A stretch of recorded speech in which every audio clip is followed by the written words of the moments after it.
Kami dari kelompok 5 hari ini akan mempresentasikan video tentang analisa data menggunakan aplikasi Orange Data Mining.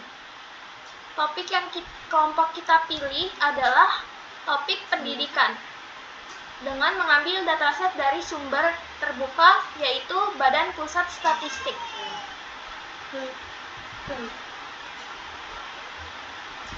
Nah, di sini ada webnya di Badan Pusat Statistik. Nah, terus kita scroll ke bawah, nanti akan bertemu bagian statistik menurut subjek, dan kelompok kami memilih pendidikan.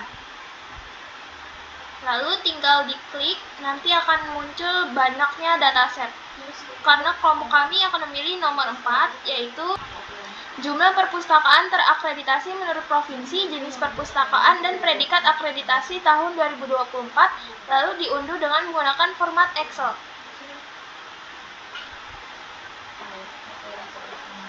Jadi dari dataset yang kita ambil di sini ada 19 tabel dari provinsi sampai ke perpustakaan total. Selanjutnya kita masuk ke pembuatan video analisis data menggunakan aplikasi Orange Data Mining dengan teknik klasifikasi, prediksi, dan klasterisasi. Nah, teman-teman, saat kita masuk pertama kali ke aplikasi Orange Data Mining, yang akan kita gunakan ini, yang pertama kali itu teknik klasifikasi. Saat membuka aplikasi Orange Data Mining itu, kita langsung menemukan banyak bagian seperti file, SQL, dataset, data table, dan lain sebagainya. Nah, di sini kita pilih bagian filenya atau kita drag filenya. Setelah itu kita klik 2 kali di bagian filenya atau kita pencet 2 kali, lalu kita pilih di bagian folder atau kita pilih bagian dataset yang tadi kita udah unduh nih. Setelah itu kita cek nih datanya udah bener atau belum, karena nggak ada yang perlu diubah, tinggal kita klik apply, lalu kita close. Setelah itu kita tarik garis dari file dan kita pilih data table. Dari data table kita pencet 2 kali untuk mengecek apakah datanya sudah sesuai atau belum dari dataset yang tadi kita pilih.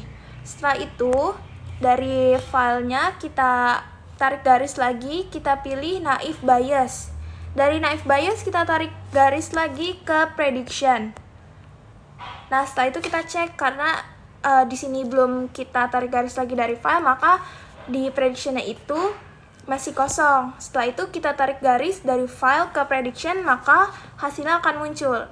Nah, untuk melihat hasil akhir yang kita kerjakan, apakah sudah benar atau belum, maka kita tarik garis dari file, lalu kita pilih test and score. Nah, dari naive bias juga kita tarik garis ke test and score. Maka kita pencet 2 kali atau kita klik 2 kali di test and score itu akan muncul hasilnya yang sudah kita kerjakan. Lalu selanjutnya ke bagian teknik prediksi. Terima kasih Sasa. Kita lanjut ke teknik prediksi. Di sini kita masukin klik file, lalu kita masukin file yang sudah kita download sebelumnya. Lalu klik open aja. Nah, di sini tertulis di infonya itu ada 39 instance, 18 features, lalu ada 16,4% missing values. Nah, di columns-nya ini yang nomor 18, di kategori row-nya itu jangan lupa diganti jadi target. Lalu kita apply aja, lalu kita silang. Lalu kita tarik dari file ini ke data table. Data table-nya kita klik dulu. Nah, di sini tertulis 17,3% missing data. Lalu kita bisa geser aja ke kanan. Nah, kita lihat di sini ada tanda tanyanya, itu berarti yang datanya hilang ya, atau yang missing datanya. Kita ke atas, kita klik aja header-nya itu agar kita bisa tahu data yang hilang nih, yang berurutan gitu. Lalu kita silang aja data tabelnya. Lalu kita tarik lagi dari file ke preprocess. Nah, preprocessnya ini kita klik dulu. Di sini kita pilih yang impute missing values. Nah, impute missing values ini kita pilih yang replace with random value yang tengah. Lalu kita keluarin lagi, kita tarik preprocess ke data table lagi, data table yang kedua. Nah, di sini sudah terlihat kalau no missing data, yang artinya datanya sudah tidak ada yang hilang. Lalu kita keluar lagi, kita tarik dari preprocess itu ke tree. Nah, di sini kan awalnya preprocessor ke preprocessor. Nah, di sini kita ganti jadi preprocess data ke data. Lalu kita klik OK. Lalu dari tree kita tarik jadi tree viewer. Nah, di sini kita lihat ini yang zoom ini untuk memperbesar dan memperkecil ya, teman-teman. Lalu kita silang aja. Lalu dari tree kita tarik jadi ke prediction. Prediction ini kita lihat, kita klik dari sini, prediction itu masih kosong karena kita belum tarik dari preprocess ke prediction. Nah, kalau sudah ditarik dari preprocess, baru kita terlihat di prediction itu sudah ada datanya.